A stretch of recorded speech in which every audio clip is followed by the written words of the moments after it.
안녕하십니까. 머니올라 주말판 염블리의 비밀노트 시작합니다. 이베스트 투자증권 염성환 이사님 나오셨습니다. 어서 오십시오. 이사님, 우리 머니올라 1년 반의 성과를 이렇게 다 모은 책인데요. 부의 설계가 다음 주에 출간됩니다. 네. 예. 우리 머니올라 성장에 염 이사님이 많이 도와주셨고, 또 이번에 책에 추천사까지 써주셨는데, 이 자리를 빌어서 다시 한번 감사드립니다. 고맙습니다. 네, 저도 너무 좀 축하드리고, 저도 감사드리는 게 저도 이제 머니올라랑 함께 한 지가 꽤 됐잖아요. 그래서 저도 나름대로 성장했고, 또 그런 역사들을 또 이 책에 담으셨다고 하니까 너무 좀 뿌듯하고 기분도 좋습니다. 어쨌든 다시 한번 좀 축하드리겠습니다. 네, 고맙습니다. 부의 설계 내용을 소개하자면은 일반인들이 어떻게 안전하게 자신의 부를 쌓아 올릴 것인가, 그 방법을 담았습니다. 머니올라에 출연한 여러 전문가들의 지혜, 통찰을 하나로 모은 투자 경제학 입문서라고 할 수 있겠습니다. 그리고 우리 머니올라를 성원해 주신 구독자들에게 감사드리는 차원에서 작은 이벤트도 마련했습니다. 토요일과 일요일에 업로드되는 염블리의 비밀노트 동영상에 댓글로 의견을 주신 분들 가운데 150명을 선정해서 책을 보내드리도록 하겠습니다. 자세한 내용은 화면을 참고하면 될 것 같습니다.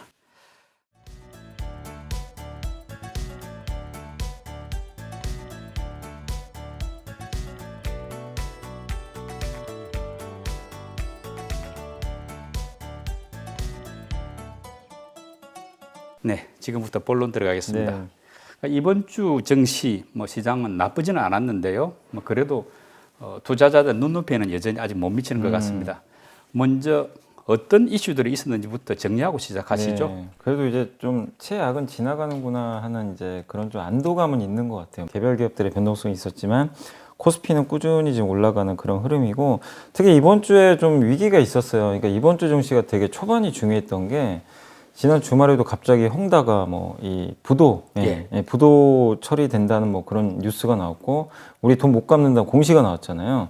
그런 것들도 좀 일부 있었고, 또 이번 주에 역시 이 오미크론 변이 바이러스가 어떤 결과가 나올 것이냐, 데이터들이 좀 나올 가능성이 높았는데, 그런 이제 우려감으로 안고 출발을 했는데, 그 우려감을 다 딛고 증시가 계속 옛날하고 다르게 전략 후강이 되게 많아요. 네. 오후로 갈수록 힘을 내면서 그렇더라고요. 네, 그래서 이게 전형적인 강세장의 흐름이거든요. 예. 약세장은 아침에 출발은 좋은데 밀려버리는데, 이번 주에는 거의 내내 사실상 이제 미국이 급등했던 날만 좀 제외하고는 대부분 좀 좋았던 것 같습니다. 오히려 요즘에 보면 이제 미국 증시가 한국 증시를 좀 쫓아가는 거 아니냐 할 정도로 한국이 더 먼저 가는 그런 움직임이 나왔고, 어쨌든 이제 헝다 리스크가 완전히 끝났다고는 다들 안 보지만, 그래도 그 리스크에도 불구하고 좋은 분위기가 연출됐고, 또 거기에 지준율 인하라는 또 카드가 좀 나왔잖아요.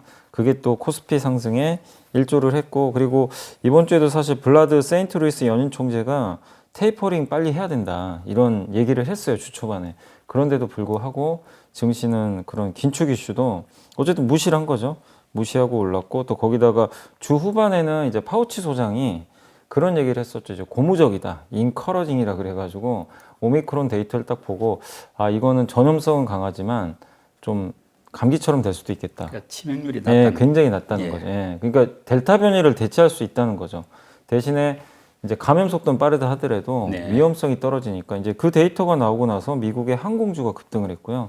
한국에서도 좀 뒤늦게, 물론 이제 좀 안타까운 건 한국도 지금 7,000명이 넘을 정도로 너무 확진자가 많지만, 주식시장은 이제 국내 요인보다는 미국의 그런 어떤 우호적인 반응을 반영을 하면서 항공, 여행, 카지노, 면세점 업체들도 주 후반에 좀 동반 상승을 하면서 거의 제가 봤을 때는 대부분의 섹터들이 다 고르게 올라간 것 같아요. 그리고 마지막으로 이제 대미를 장석했던 게 바이오. 바이오주들이 신약 개발하는 업체들이 정말 못 갔잖아요. 근데 목요일 같은 경우는 일부 종목들이 20% 가까이 막 급등을 하면서, 사실 특별한 이유는 없었어요. 그럼에도 불구하고 이렇게 순환매가 돌면서, 그러니까 이것도 역시 전형적인 상승장의 특징입니다. 못 오른 기업들까지 한 번씩 돌아가면서 가는 건데, 그런 순환매가 이어지면서 어쨌든 이번 주 장세는 정말 이번 주만 같아라 할 정도로 어쨌든 분위기는 굉장히 좋았던 것 같습니다. 사실 중국 변수가 우리 정치에 영향이 큰데요. 하나씩 보면은 이제 헝다 디폴트 우려. 요거는 이제 시진핑 주석의 3년임을 앞두고 이제 말하자면 좀 부담이 없어야 되겠다 이런 차원에서 청산보다는 회생으로 가는 것 같다. 그래서 질서 있는 구조조정 절차를 거칠 거다 이런 전망들이 나오더라고요. 네. 근데 그렇게 되면은 요 리스크는 뭐랄까 최악은 좀 지났다. 약간 큰 문제는 안 될 수 있다. 이렇게 기대해도 될까요? 사실 이제 우리가 그 진짜 깊이는 모르는 것 같아요. 그러니까 우리가 알 수가 없잖아요. 네. 헝다가 도대체 그러니까 이게 시장에서 크게 지금 영향을 안 주는 거는 중국 정부가 이제 꽉 잡고 있어서 그런 것 같아요. 뭔가 있을 수도 있어요. 사실은 우리가 모르는. 근데도 중국 정부가 컨트롤 하고 있다는 이제 그런 것 때문에 시장 참가자들은 뭐 최악은 아니겠지. 이제 이런 좀 기대감을 갖고 있는 것 같고 사실 뭐 부채가 엄청 많잖아요. 이 부채 규모가 370조나 되니까. 그래서 이번에 그 12월 3일 날도 채무이행 항복 선언을 결국 해버렸고 질서 있는 이제 디폴트로 갈 것 같은데 또 약간의 우려 섞인 얘기를 하시는 분들 중에 또 대부분이 헝다로 끝날 게 아니다. 지금 몇몇 또 중소개발업체들이 실제로 디폴트 처리가 좀 되고 있더라고요. 연쇄 부도가 예, 위험하다 이 말씀이죠. 맞아요. 예. 근데 그런 것들은 이제 규모가 작으니까 이제 드러나진 않는데 헝다에서 이게 끝날 문제냐 이런 얘기들도 많이 하시더라고요. 그래서 아직은 뭐 저도 조심스러운 게 헝다 리스크가 무조건 이제는 영향 없습니다. 이렇게까지 얘기는 못할 거는 같아요. 근데 이번 주에 있었던 이런 헝다 리스크에도 그 부도에도 불구하고 시장의 반응이 크지가 않았고 또 위안화가 이러면 빠져야 되잖아요. 위안화 같이 떨어졌는데 오히려 위안화가 2018년 5월달 이후 최고치를 경신해 버렸어요. 그러니까 그 정도로 중국 경제에 대해서 오히려 시장 참가자들이 크게 염려하지 않고 있다 이렇게 보고 있고 그리고 이렇게 헝다 이슈는 어떻게 보면 이제 이런 시각도 있는 것 같더라고요. 물론 이제 헝다그룹이 잘못한 건 맞지만 너무 무분별하게 또 개발도 한 거잖아요. 막 빚을 내 가지고. 근데 중국 정부가 좀 의도했다라는 또 인식도 일부 있는 것 같아요. 왜냐하면은 중국 정부가 작년에 경제공작 회의가 끝나고 나서 키워드가 자본 확충 자제. 뭐냐면 이게 뭐 부동산이든 이런 것들이 이제 버블 생기는 거 차단하겠다. 이제 거품 좀 줄이겠다 네. 이런 뜻이죠. 그 정책이 그러니까 작년 말에 경제공작 회의가 열렸고 그게 이제 올해 그대로 상반기에 그대로 노출이 된 거죠. 규제를 해버렸잖아요. 부동산 실제로. 이제 공동 부유라는 명목 하에 정말 강력한 긴축을 했는데 그 후유증 때문에 헝다가 좀 이렇게 부도가 난 거 아니냐. 그럼 결국 이런 상황이면 중국 정부가 컨트롤할 수 있다는 거죠. 예.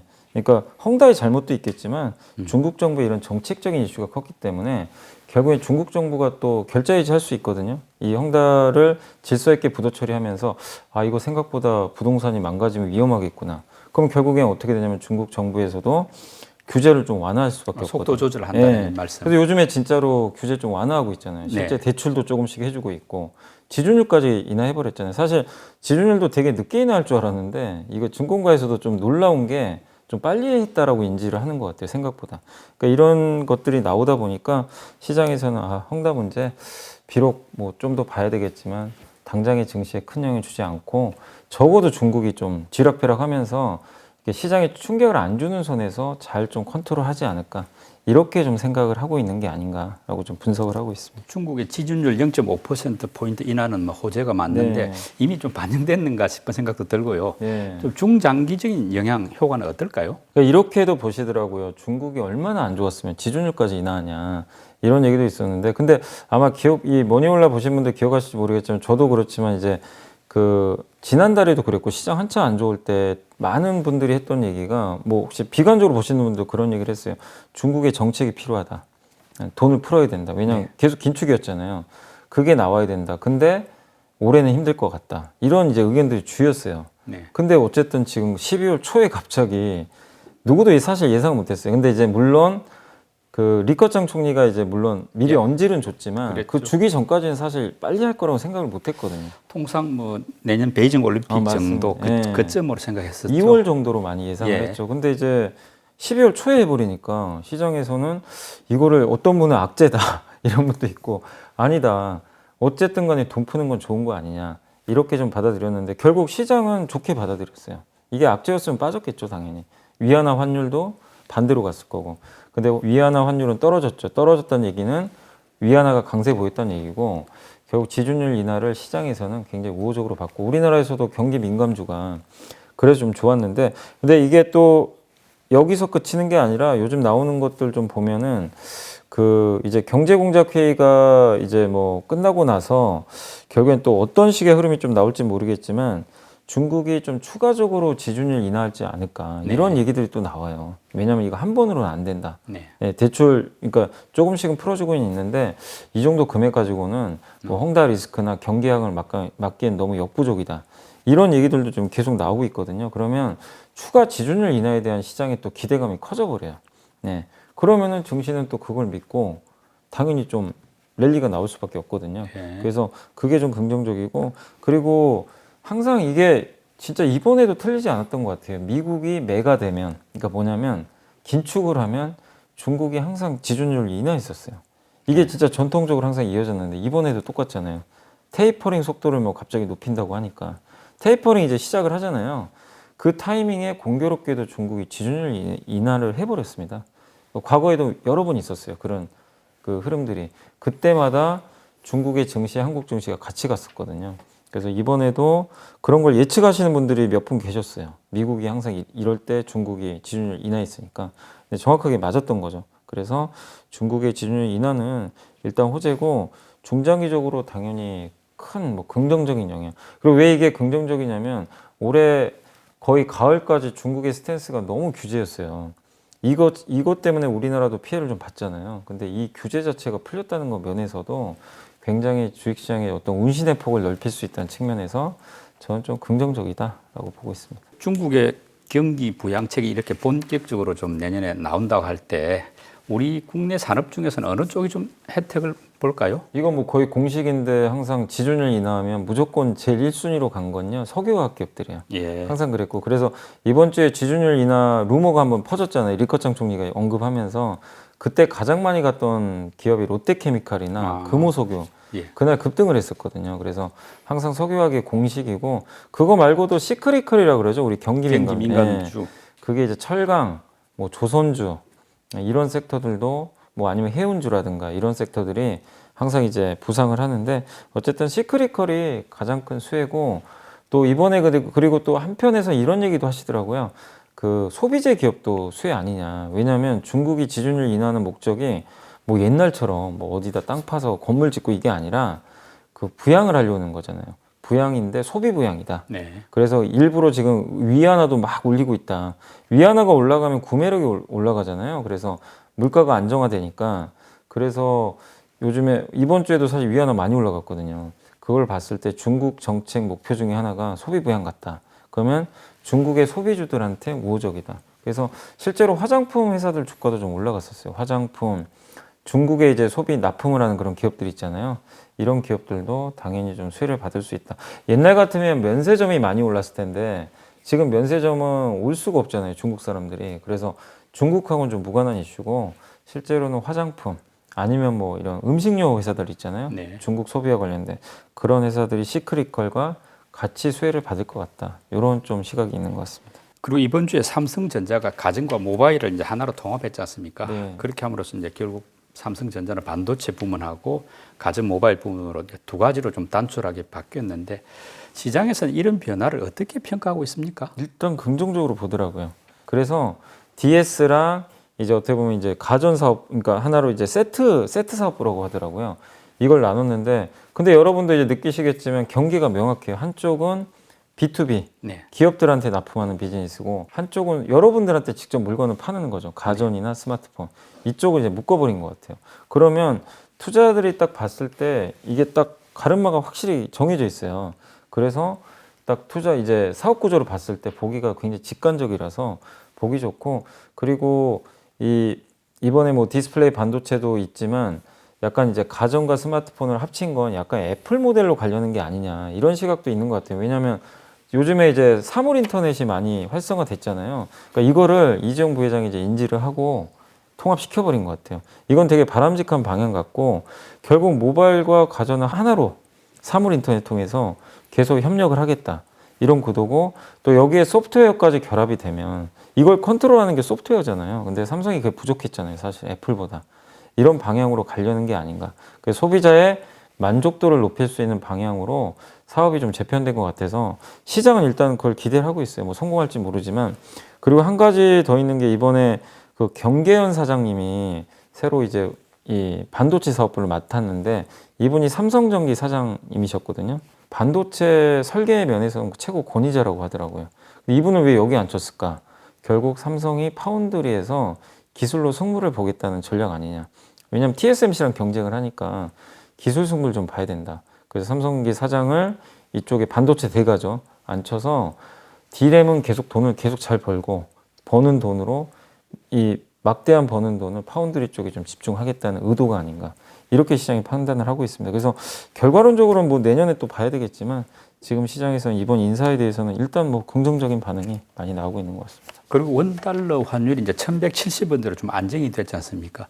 이 부분도 증시에는 뭐 좀 호재다 이렇게 봐도 그렇죠. 되겠죠? 예, 우리 좀 걱정했던 게 한때 1200원까지 한번 찍어가지고 네. 좀 걱정을 많이 했는데 지난번에 좀 약간 다행이라고 해야 될까요? 저번에 2800 갔었던 때도 예. 그 환율이 안 올랐어요. 그날도. 그러니까 되게 좀 아이러니했죠. 예. 이렇게 폭락을 하는데 환율이 빠져가지고 이거 도대체 어떻게 해석을 해야 될까? 물론 환율이 떨어진 건 좋은 거거든요, 사실은. 그래서 다행스럽게도 환율 따라서 주식시장도 이제 결국 반등에 성공을 해줬는데 환율이 내려가면 내려갈수록 전 좋다고 생각합니다. 그리고 이 환율이 내려가면서 외국인 매수도 계속 들어오고 있기 때문에 긍정적이고 여러 가지 이유가 있는 것 같아요. 환율이 일단 이렇게 안정을 찾는 이유는 일단 보통요 미국이 이렇게 긴축을 할 때는 속도를 높일 때는 달러가 강한데 막상 그 속도를 높이고 나잖아요. 달러가 더 이상 안 올라간대요. 그러니까 예전에도 미국이 금리 인상을 할 때는 처음에는 올라가는데 하고 나서는 진짜 저도 데이터를 봤거든요. 달러가 다 약해졌어요. 그러니까 그런 거를 미리 좀 선반영하는 거 아니냐. 여기서 긴축 속도 높아지는 거 우리 다 아는데 여기서 더 높아질까? 그리고 한 가지 더 있는 게 지금 유럽에 메르켈 총리가 이제 17년 하셨나요? 그분이 이제 물러났잖아요. 그래서 이제 뭐 신호등이라고 하더라고요. 뭐 거기를 네. 이제 색깔별로 해가지고. 사민당하고 네. 녹색당. 그래가지고 약간 이제 물론 보수랑 진보랑 약간 섞여 있기도 한데 3인당이 이제 이제 그 총리가 됐잖아요. 네. 근데 3인당은 전통적으로 기민당보다는 돈을 많이 푼다고 하더라고요. 그러니까 독일이 좀 재정에 적극적이면 유럽 경기가 좋아지는 거 아닐까. 유럽 경기 좋아지면 유로화 강세 요인이잖아요. 이것도 하나 있는 것 같아요. 그래서 달러 상승이 제어됐고 또 한 가지가 중국이 지준율 인하하면서 인하한 목적은 그거잖아요. 경기 부양. 그러면 중국 경기가 좋아지니까 위안화는 강세. 근데 실제로 이번 주에 위안화가 굉장히 강했습니다. 이러다 보니까 환율이 1170원대까지 안정화됐는데 뭐 여기서 환율이 급하게 떨어지지 않더라도 적어도 이제 원화가 그동안 너무나 많이 가치가 떨어졌는데 그 원화만의 약세 현상은 좀 종료된 게 아닌가 시장에서는 그렇게 평가하고 있는 것 같습니다. 이번 주 외국인들이 많이 매수한 종목은 어떤 것들입니까? 네, 이번 주에 이제 외국인들은 삼성전자를 제일 많이 샀습니다. 예. 지난주도 그랬던 것 같은데 6,391억 샀고요. SK하이닉스 1,584억 샀고 LG화학을 992억 샀고요. LX세미콘을 531억 샀습니다. 그리고 삼성전자 우선주를 508억 샀고요. 삼성 SDI를 475억 샀습니다. 그리고 셀트리온을 387억 샀고 기아를 350억 정도 순매수했고요. 카카오게임즈를 349억, 삼성바이오로직스를 307억 샀습니다. 그래서 여기서 우리가 알 수 있는 거는 지난주랑 비슷해요. 역시 반도체 사랑은 여전하고 IT를 좀 많이 샀어요. IT 업종을 좀 계속 순매수를 하고 있고 그리고 바이오를 좀 샀는데 셀트리온과 삼성바이오로직스에 대해서도 저가 매수를 한 게 이번 주 좀 외국인의 특징적인 부분인 것 같습니다. 기관들은 이번 주에 많이 매수한 종목이 뭔가요? 네, 기관도 똑같아요. 지금 SK하이닉스랑 삼성전자를 제일 많이 샀는데 SK하이닉스를 1,746억 샀고요. 삼성전자를 1,663억 샀고 카카오페이를 1,263억을 매수했고요. NC소프트를 619억 매수했습니다. 그리고 네이버를 542억, SKI테크놀로지를 528억 정도 순매수를 했습니다. 그리고 카카오뱅크를 499억 샀고 알테오젠을 469억 샀고요. LG생활건강은 432억, 그 다음에 삼성바이오로직스를 371억. 그러니까 기관 지금 제가 불려드렸지만 딱 한눈에 들어오실 거예요. 뭐냐면 반도체는 똑같이 같이 샀는데 기관들은 유독 바이오에 집중을 했어요. 이번 주에는 반도체 외에 바이오를 좀 주요 주체들이 많이 산 게 좀 특징적인 것 같아요. 요즘 개인들은 많이 팔지 않습니까? 네네. 이 개인들 매수세가 많이 약화됐는데 개인들 이런 매수세 회복을 하려면 어떤 조건들이 좀 충족돼야 될까요? 사실 일단 시장이 좋아져야 될 것 같아요. 그러니까 시장에 대한 아직도 불안 심리가 커요. 지금 네. 올라오긴 했는데 이거 기술적 반등 아닐까? 그래서 실제로 이번 주에도 증시 오르는데 개인 투자분들이 하루에 막 5천원, 6천원씩 팔더라고요. 굉장히 많이 팔아서 여전히 불안 심리가 있는 것 같고, 그러니까 증시가 조금 더 개인한테 좀 확신을 줄 수 있는 그런 좀 증시 랠리가 좀 더 이어져야 좀 가능할 것 같고, 거기다가 연말 대주주 양도차익 과세 뭐 부담 있을 수밖에 없죠. 당연히 10억 이상 되시는 분들은 당연히 내가 뭐 굳이 대주주가 되기 싫으니까 그 물량도 무시할 수 없는 상황이고, 거기에 또 정부의 대출 규제라든가 또 종부세 좀 그 납부를 해야 되잖아요. 일각에서는 그런 얘기도 해요. 종부세 납부하는 분들이 좀 또 자금이 크시니까 그런 분들이 세금을 납부해야 되다 보니까 주식에서 일부 자금을 뺐다. 이런 얘기도 있는 거예요. 아무래도 세금 이슈는 시장에 부정적이죠, 당연히. 예, 돈을 내야 되는 거기 때문에 그런 것들까지 겹쳐서 이번 12월까지는 좀 개인의 매수는 좀 위축될 것 같다. 근데 전통적으로 보면요, 항상 반복되는데 12월 거의 한 중순까지는 개인들이 항상 팔았는데 12월 마지막 주부터는 들어와요. 네. 근데 이번에도 좀 그럴 가능성이 계절적으로 있고, 또 거기에 지금 너무 그렇다고 개인 유동성이 제가 이제 말씀드렸지만 빠져나온 것처럼 들리시겠지만, 근데 유동성이 빠진 건 아니에요. 지금도 고객 예탁금은 65조에서 변동이 없어요. 65조는 그대로인데 개인들의 약간 11월부터 좀 매도는 나오고 있다. 이런 관점으로 한번 보시면 좋겠고, 아직 개인들은 좀 지쳐서 판 거는 있지만 증시를 떠나는 자금은 아직 눈에 띄게 보이진 않는다. 이렇게 좀 말씀드리겠습니다. 그 많이 판 개인들이지만 그래도 많이 산 종목도 있을 네, 텐데요. 있습니다. 매수 종목 한번 알아보시죠. 네, 이번 주에 제일 많이 산 기업은 SK 스퀘어, 예, 지주사죠. SK텔레콤에 1,382억을 샀고요. 그 다음에 카카오뱅크를 1,195억 순매수했고, 카카오를 841억 샀습니다. 그리고 크래프톤을 824억 샀고, 하이브를 482억 샀고요. 에코프로를 270억 정도 순매수했고요. DB하이텍을 259억 순매수했습니다. 그리고 OCI가 229억, SK바이오사이언스가 224억, 그리고 다날 메타버스죠. 224억을 순매수했는데, 여기 보시면 개인 투자분들의 매수의 대부분은 성장주입니다. 뭐 메타버스 게임, NFT, 2차 전지, 뭐 비메모리 반도체, 시장을 주도하는 그런 기업들이 최근에 좀 빠졌거든요. 그래서 그런 주도주가 좀 빠지다 보니까 개인 투자분들이 저가 매수에 좀 가담한 게 아닌가라고 생각을 합니다. 이번 주에 많이 오른 업종도 살펴보시죠. 네, 이번 주에 가장 많이 오른 업종은 그 면역 강암제 바이오입니다. 네. 예, 신약 개발한 업체들이 뭐 특별한 이유는 없었어요. 근데 저가 매수가 들어오면서 10% 반등했고, 두 번째가 이제 미디어죠. 예, 방송 미디어 업종들이 7% 반등에 성공했고, 페인트 회사들이 6.9% 상승을 해줬고요. 임플란트 기업도 요새 좋습니다. 5.9%. 여행 업종도 이제 리오프닝 기대로 5.9% 반등했고, 차 부품 회사들도 정말 오랜만에 5.5% 상승을 해줬고, 미국 이제 경기 부양 기대로 건설 기계 이제 그 인프라 기대로 4.8% 반등을 해줬고요. 갤럭시 부품주가 4.8% 상승을 했고, 원격 진료가 4.6% 올랐는데 아마 이거는 그것 때문인 것 같아요. 그 이제 확진자가 늘어나니까 이제 병원 가기가 어려우니까 원격 진료 좀 이게 허용되지 않을까, 그 기대감이 좀 일부 있었던 것 같고, 마지막으로 역시 통신 장비 업체들이 진짜 오랜만인데요. 4.2%. 역시 이것도 뭐 리오프닝을 하게 되면 기지국 설치가 늘어나지 않을까, 이런 기대감으로 이번 주에 4.2% 반등을 했습니다. 임 이사님이 선정한 이번 주에 보고서 듣는 순서인데요. 어떤 내용입니까? 예, 이번 주에 이제 첫 번째 일단 보고서는 하나금융투자의 유재선 연구원님이 이제 써주신 보고서인데, 내년 전망이 조선입니다. 네. 조선업종 내년 전망이고, 제목이 배부를 때는 맛있는 것만, 요런 이제 내용이 보고서고, 요 보고서는요, 그 환경 컨센서스 말고요. 네. 거기 있어요. 그 네이버. 네. 네이버 증권면에 들어가면 리서치라고 있어요. 메뉴에. 그거 누르시면 하나금융투자 자료는 거기서 다 무료로 볼 수가 있어요. 그래서 네이버 증권 페이지 이용하시면 되겠고, 일단 요거 내용은 뭐냐면, 일단 연간 수주 목표를 초과 달성했다. 조선 업체들이 그런 내용이고, 특히 미래 실적 안정성이 일단 확보가 돼 있다. 특히 이번에 운임 지수가 좀 강해가지고 신조선가 이제 배를 수주하는 그 가격이 많이 올라가면서 내년도 전망도 굉장히 좋아지고 있다. 그리고 조선사들이 배를 이제 함부로 받을 수가 없대요. 네. 이게 슬롯이 다 차가지고 배를 만들 수 있는 그 도크가 부족하다고 합니다. 그래서 싼 거는 아마 이제 수주를 안 할 것 같아요. 이렇게 되면 가격 결정의 주도권이 조선사로 넘어가요.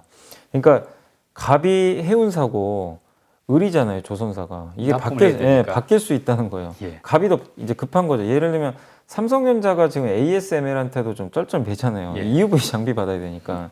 약간 이제 그런 것처럼 지금 해운사가 좀 급해지고 있다. 그리고 해운사들이 급해질 수밖에 없는 게 선박 규제가 들어가요. 네. 선박에서 나오는 이산화탄소. 네. 예, 그걸 줄여야 되는데 옛날 배를 운영하면 당연히 많이 나오는데 LNG를 연료로 하는 추진선을 쓰면 탄소 배출이 확 줄어듭니다. 그래서 그 선박을 수주를 해야, 그러니까 발주를 해야 되는데 만드는 나라가 거의 한국밖에 없어요. 중국은 좀 기술력이 떨어지다 보니까 그래서 한국 업체에 발주를 해야 되는 그런 이제 그 상황이다 보니까 일부 그리스 같은 데서는 막 투기적인 발주도 일부 있나 봐요. 그래서 조선 업종들이 내년도에 뭐 꾸준히 좋은 흐름이 나올 것 같고 그리고 거기에 이제 뭐 탑픽 기업도 있으니까 기업은 한번 여러분들이 보고서 보시고 참고를 하시면 좀 좋을 것 같습니다. 그래서 내년도에 그림 아까 LNG 연료 추진선 거기다 한 가지 또 변수가 그거라고 하더라고요. 이란의 핵 협상. 네. 이게 만약에 되면 이란이 지금 원유 수출을 못 하잖아요. 근데 핵 협상을 해서 경제가 제재가 풀리면 이란에서 아마 선박 발주를 할 것 같아요. 원유 운반선. 왜냐면 수출해야 되니까.